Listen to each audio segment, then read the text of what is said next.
If your BMW didn't come with heated steering, but you do have the lane departure feature, you can easily add the heated function in about 30 to 45 minutes.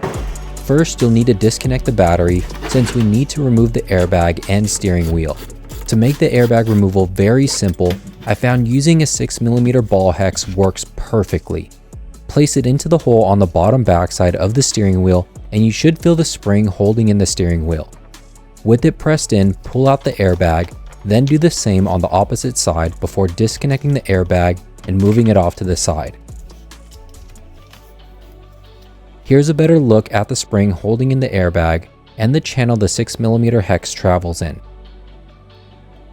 Once the airbag is out, we need to disconnect two more wires, the one next to the airbag and the centermost wire. Now we can remove the 16mm bolt holding in the steering wheel. To remove the bottom cover, unlock the column so you can reach all the way to the back and push away the top and bottom parts from each other. Then keep separating it towards the front. Just be careful because the transponder is still connected. Just push it out of its holding channel without disconnecting the wire. In regards to your new panel, it needs to have the button and wire for this to work. I just picked this one up on eBay for just about $60.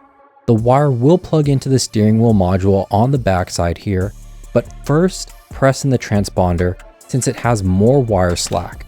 Then we can plug in the wire from the heated steering button and press the two covers together.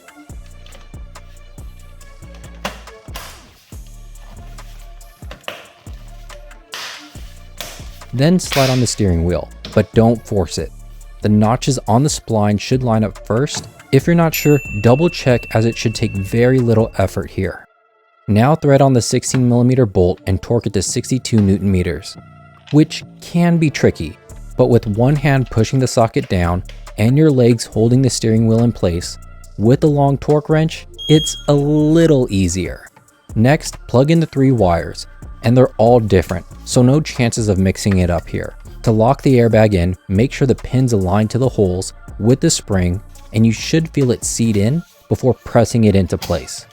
Finally, we can reconnect the battery, but once we get power back to the car, don't be surprised that the heated element isn't working.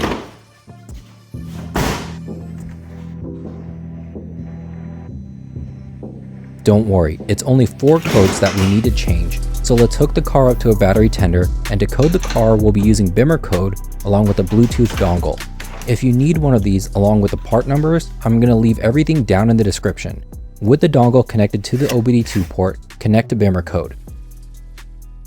Go into the front electronic module, then go into expert mode. First is the PF Lin steering wheel. Select Lin Variante SLZ, and this is important and will be specific to your car. Here you just want to add 4-band to the end of your current setting. 4-band is the heated function, while the rest are other features tied to the steering wheel module. Although mine is selected, if it wasn't, or if I had a car that didn't have the lane departure warning, it would be SLZ AIC. If that's what I saw when I first opened this section, I would choose SLZ AIC 4-band. So whatever the selection is when you get into this option, pick the exact same option with 4-band at the end. With that selected, go back to the front electronic control module, and the rest are more straightforward. Go into Code It Byte 00 SLZ LIN and switch it to active. Back to the FEM, go into LRE Vibrate and make sure it's active. Lastly, go into LIN Variante LRE. Select LRE TLC LHZ. Now code the car. As it's going through the process, the car may chime as well as turn off and back on. Just let the car do its thing until you get the completion message. Then you can disconnect the app, dongle, and charger, because now you have a fully functional heated steering wheel with a button that lights up along with the message on the instrument cluster. To see another quick DIY, check out this video, and I'll see you in that one.